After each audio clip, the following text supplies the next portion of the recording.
I'm joined now by David Connors of the Tuam Herald and Tribe Talk podcast to talk about Galway hurling. And we're at the semi-final stage. One of them is played and the other isn't because the Cappataggle and St Thomas's games have been put back a week, David, because of COVID-19 and there was a case in one of the clubs there. First of all, we might talk about the other semi-final. Turloughmore, they're back into the final for the first time in 30 years after a win over Loughrea, 217 to 117. And I liked your intro on the Tuam Herald. The pound coin was introduced into circulation to replace the note of the same denomination. Mary Robinson was elected the first female president of Ireland, and Jack Charlton's soccer team returned home from Italy to a hero's welcome following their valiant efforts in reaching the World Cup quarter-finals.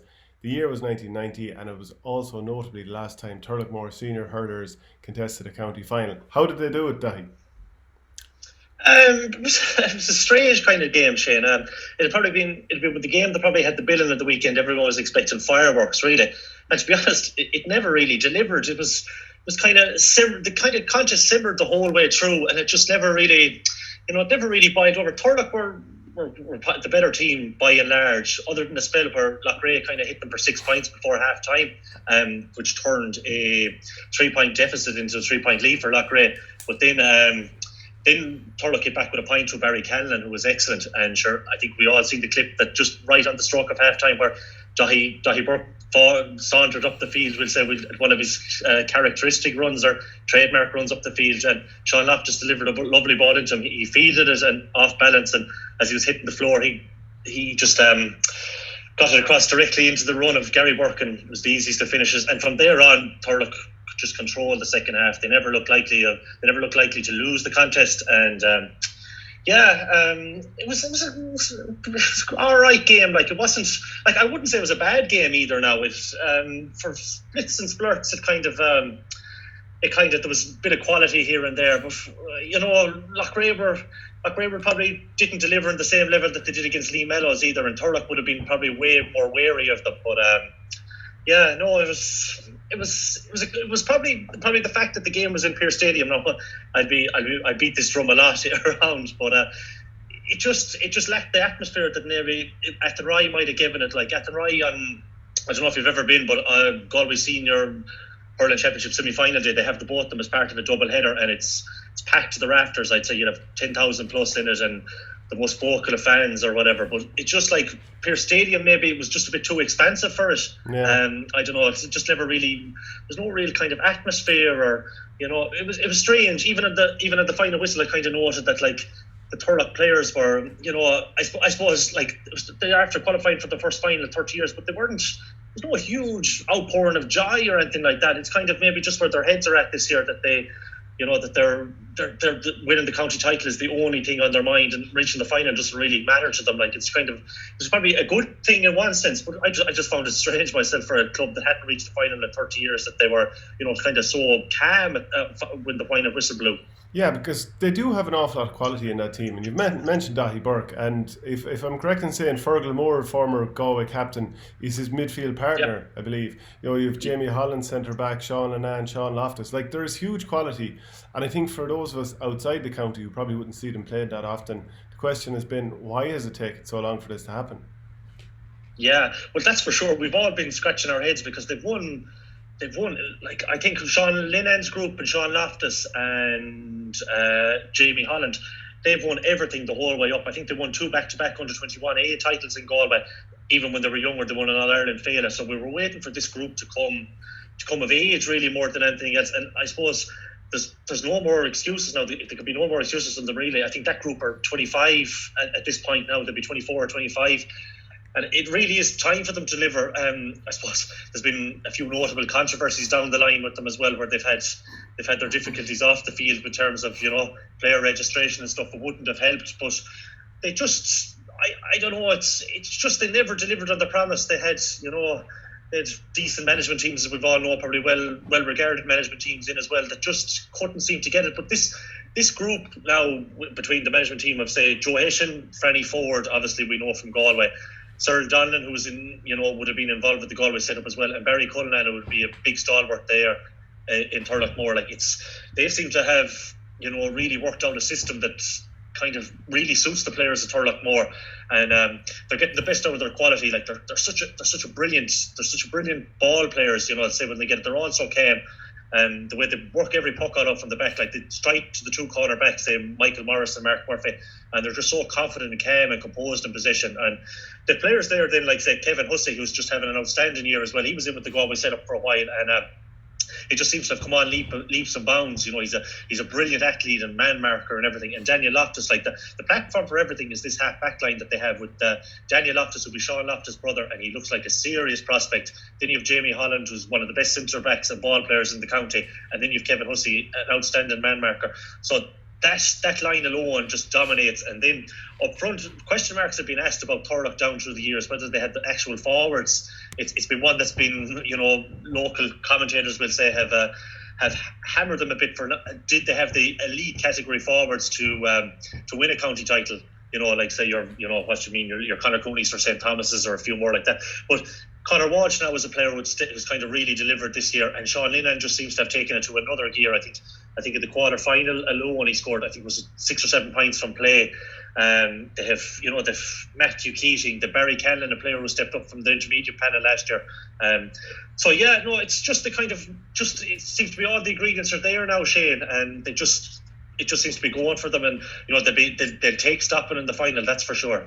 One thing I found very striking a couple of years ago was that James Horan, the Mayo current football manager, previously was manager as well, had been involved with Ballintubber, that he was involved in the hurling setup with Turloughmore.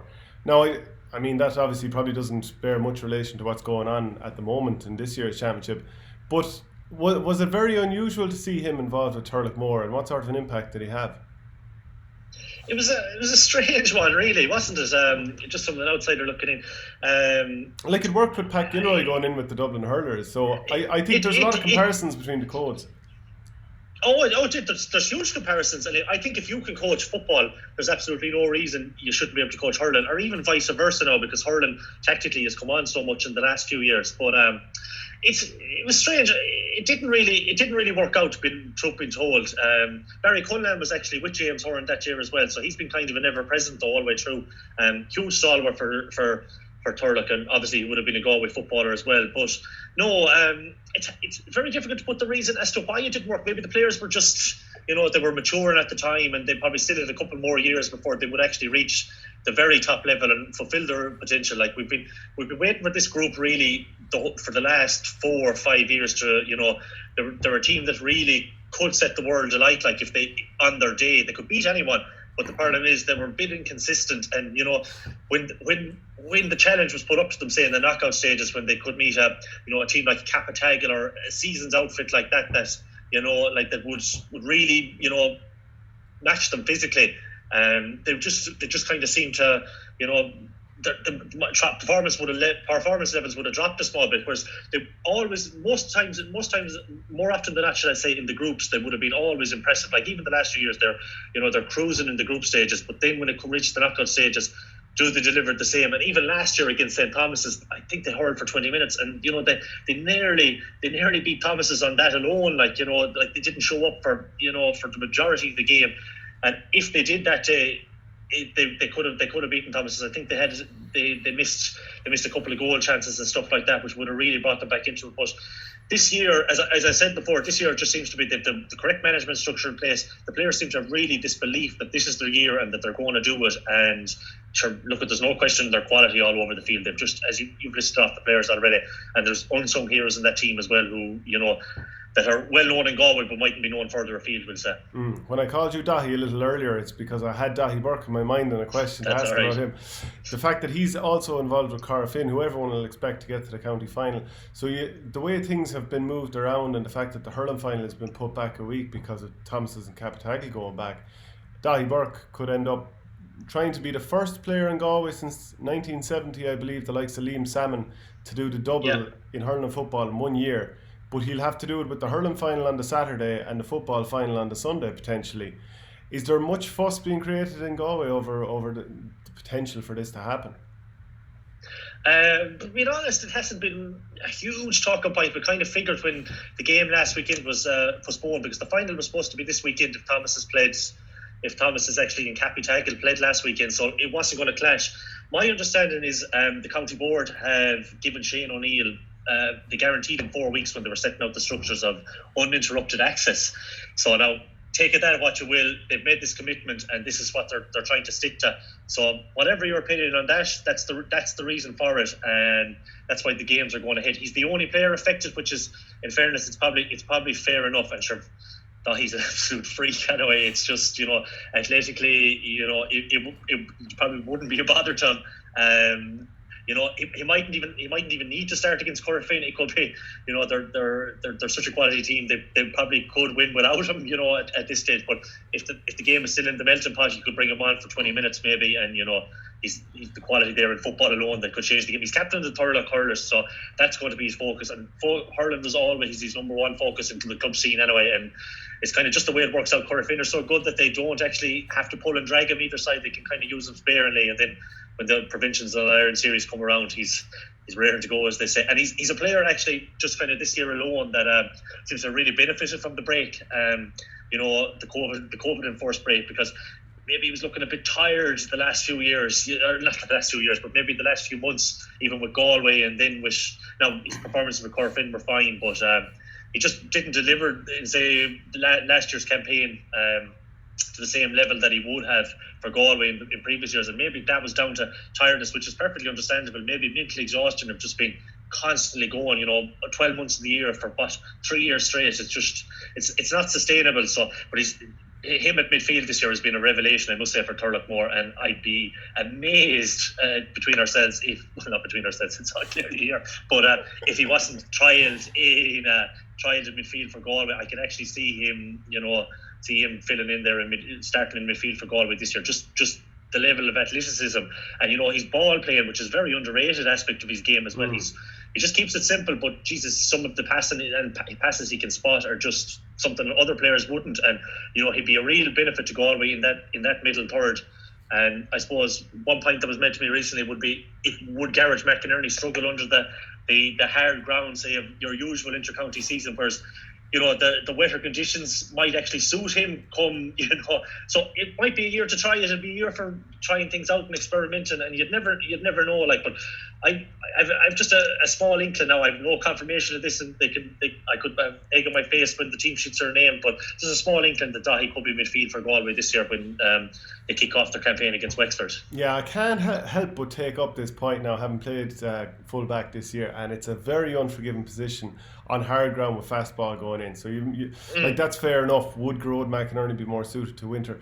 But if a lot of these games are going to be played on good fields, and what I'm hearing is that the Leinster campaign is going to happen at Croke Park, so you'd imagine the field will be in fairly good nick, and actually the ball will be moving, could be skidding along the turf, and it might even be more difficult because it's not going to be a slobbery old pitch. I think I would love to play Daithi Burke further out the field, and he was so good out in the half back line before being moved back full back. You do miss him out there, but when it comes down to it, you need someone at full back who's very experienced there, because it's such an unforgiving position. So my inkling is that they won't risk him there, but I think they'd love to take him out the field. But anyway, that aside, the St Thomas is against Cappataggle semi-final.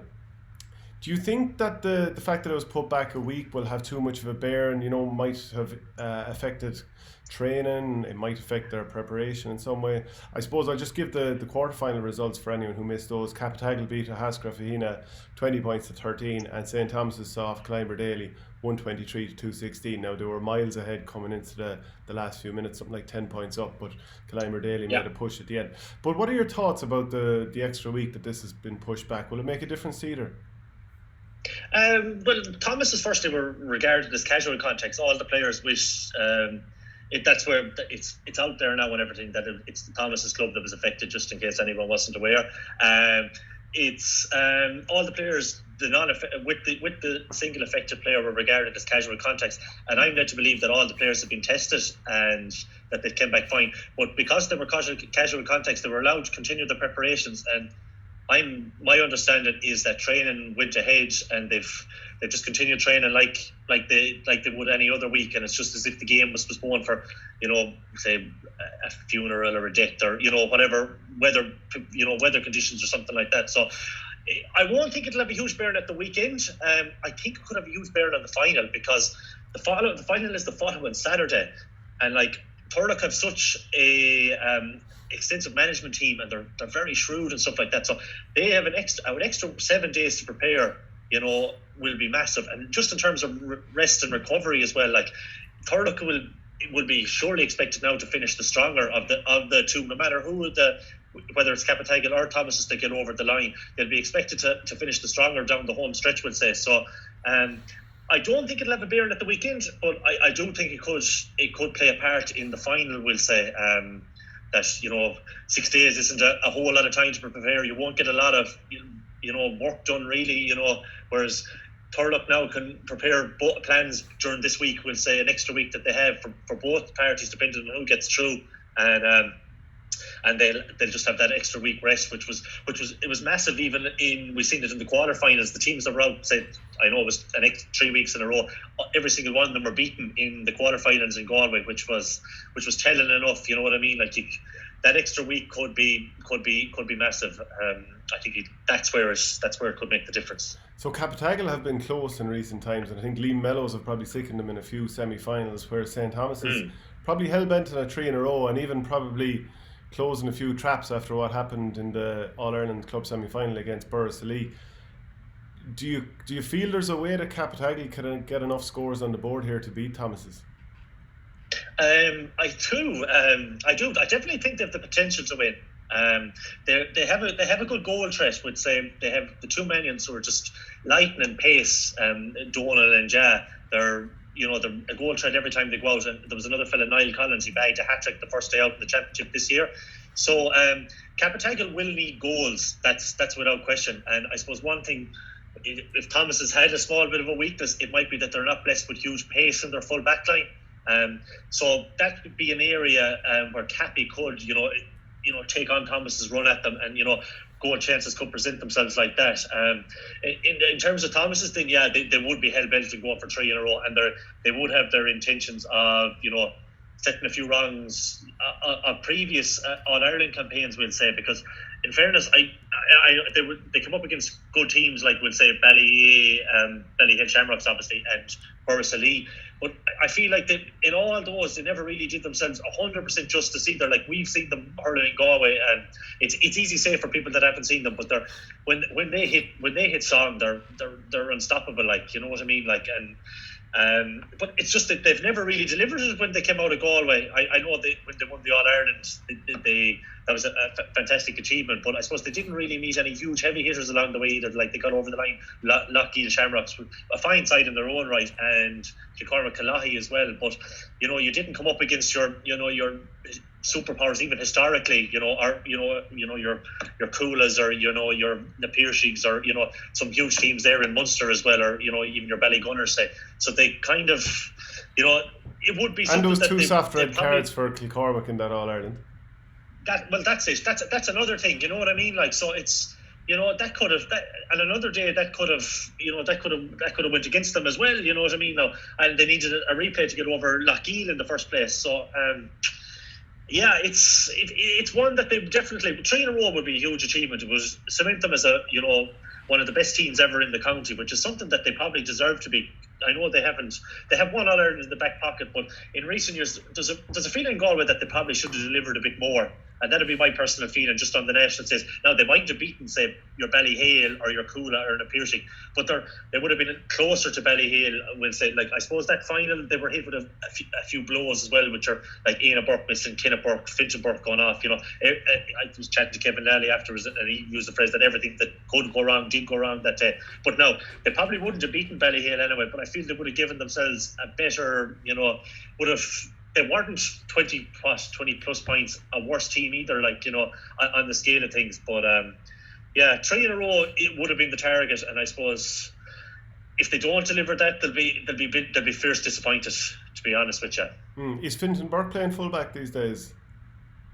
Yeah. He's, and just on that, he's kind of shored it up, because that was a real problematic area against Castlegar the first day. They conceded a lot back there. They seemed wide open, but say the management made the decision to stick him back full back, and to be honest, he's been a revelation. It took him maybe a game or two to fully find his feet, because it's a challenge enough position. But against Tuam Daily, he was man of the match, and he has this kind of Paddy Maher style as well, where he bursts out with the ball, and he somehow manages to get the lads to wrap the attacker to hurl around the neck, and he gets a free like every single time. It's just tell that to Robbie O'Flynn in the one. league. Cork's Robbie O'Flynn earlier in the league as well. Well, that's it. Like, so, like he just has this knack, like I don't know, it's brute power, or the way he kind of comes up, and you know what I mean. He kind of it's just the way he bursts out. We'll say he starts from a low position and then he kind of bursts out, and it's from an attacker who wouldn't be used to defending too much. Like, you better keep your hurl down, like, or there's a chance you will catch him around the neck and you will be reprimanded. Like, he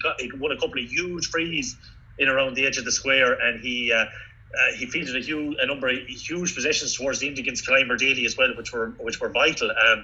Just speaking on players like that could, if you were to free up Daithi, he'd be another option there. Now, I know he's lacking maybe the bit of experience at inter-county level, but like, he has all the raw materials. His stature, he's a huge leap off the ground, you know what I mean. He's a serious hand in him, and he's powerful and strong, and he's no slouch either, which another aspect of his game that wouldn't regret. And he's all the hurling in the world as well. Whether you'd be willing to test him back there, in the Heat Championship in Wexford the first day out, I don't know, but that's another aspect, I suppose, that another conundrum Shane O'Neill and the boys are going to have to come to terms with, really. Yeah, and Fintan Burke's obviously an excellent player. I mean, we're talking about the frees and that sort of stuff, but he is quality, and he's part of a very good spine of that Thomas's team. Shane Cooney, I presume, is playing centre back. Davy Burke there, Aina Burke, Dara Burke, Conor Cooney. I mean, it's a serious spine. It's a serious spine, and even the attack as well. Like, there's I think it's from 8 to 15. I think I was looking at it lately, and every single one of them players from 8 to 15 have played from Galway minor or above. Like, so, like, it's a successful Galway minor period. You know what I mean? Lots of teams that were winning All Irelands, and there's plenty of them there, and they've introduced players like, say, unheard lads like Oisin Flannery and Evan Duggan, who would have been part of the Galway All-Ireland winning minor team 2 years ago. And Oisin Flannery looks like a real revelation. He's kind of this small kind of poacher of a corner forward, always chipping in with maybe 3-4 points a game. Maybe, like, you just kind of see him ticking away, maybe your 1-2s, your 1-1s, like, quietly going about his business there. And like, he'd be one now that you'd expect, if the under-20 campaign gets off under this season, you'd be expecting him to have a serious campaign, because he looks well at home in the Thomas's setup there. And like, Thomas's they're a brilliant stick team, and they've like loads of ability, like, all over the field. Like, you've even lads like, say, your Bernard Burks, and you know what I mean, like James Regan is there as well. Like, these lads have been involved with Galway setups the whole way up, and they're just quality to beat the band all over. It's just a matter of delivering on the day, really, for them more than anything else. Like, because when they're in song, they're very hard to stop. Yeah, and I mean, where can Cappataggle hurt them now? You talked about the goals with the two Mannion lads. They scored 10 in a row after half time, I think, to beat Haskra Fahina. I mean, yeah. I think we're both going to go with Thomas's to win this game, but where is Cappataggle's best chance? I just again, goals, like, they're Cappy, in fairness, they're fierce tactically set up. They're a very astute management team there that have been with them so many years now, and any other few years they probably should have gotten over the line at Mellows at least once. They were inches away. Like, they had a couple of frees in Kenny Park a few years ago that if every chance in Neil, and I know they were long range frees, but another day they might have went over the bar and they'd have been in the county final. They have plenty of quality too. They've, like to say, we've mentioned before, Dan Nevin, like Jared Dole, and you've Damien Jice back there, he's operating as kind of a sweeper, and like, Cappy like to work the ball short as well. You've Declan Cronin there, was always willing to take a sharp hook out from James Cahill, and he's a fantastic ball player and man marker as well at club level. Where they can hurt them, they need goals, Shane. That's it's as simple as that. They haven't. Thomas has racked up, I think, is it over 20 points every game this year so far, whereas Cappataggle haven't done that yet, I think, in any of their outings. Maybe I'm wrong there, maybe they've done it once, but without goals they won't beat Thomas's, and that's what they're going to need to do, because Thomas's can hurt you from 70, 80, 90 yards out the field if you give them space. Like, Aina Burke is a top marksman there. Like, he just needs a second on the ball and it's over the bar straight away. So yeah, again, I'll just say Cappy to win. If Cappy to win, they'll need to get a few goals. I'd say 2, 3, 4, maybe. That's what they need to come away with the result. Quick word on Portumna. They got relegated down to Senior B, and a couple of fairly eye-catching defeats in terms of the amount of points they were beaten by. The first day out against Sarsfields, they're actually pretty close, and then there was the red cards to Joe and Jack Canning, and it kind of fell apart. And it seems like ever since then, the season fell apart for them. Is it a sense that they're gonna, like, they've obviously been brilliant there for a generation, picked up their All-Irelands, but they had come from maybe being a junior team 30 years ago. Is it a case that they're kind of going to start sliding back down? Yeah. No, I'd still say they might have enough. I don't think they'll hit the intermediate ranks. We'll say, like, they'll probably be competitive at Senior B for the next 2 years, because, like, when you have Joe Canning at club level, like, you know what I mean, you should always have a chance no matter what. And they've Ronan O'Mara there and Martin Dolphin as well, who are fine players who've been involved in Galway panels in the past. Like, I suppose this year it was just, there was a mass exodus of players. Like, say they'd like Ollie Canning left, Damien Hayes left, Chunky Hayes left. Like, there's lads there that were stalwarts, like, for years. And I suppose the problem, like, those lads probably felt that they had to wait around, you know what I mean, because they probably were looking, and there wasn't a huge amount of senior players coming through, and they felt they had to keep battling. But time, as they said, eventually time waits for no man, and now they're kind of stuck in no man's land, where the youngsters from previous didn't really get the game time to make the step up there. Now they've had a couple of players this year that have shown a bit of promise. Like, they have a young McLaughlin fella there, and they have Fogarty as well in the corner, and they're not.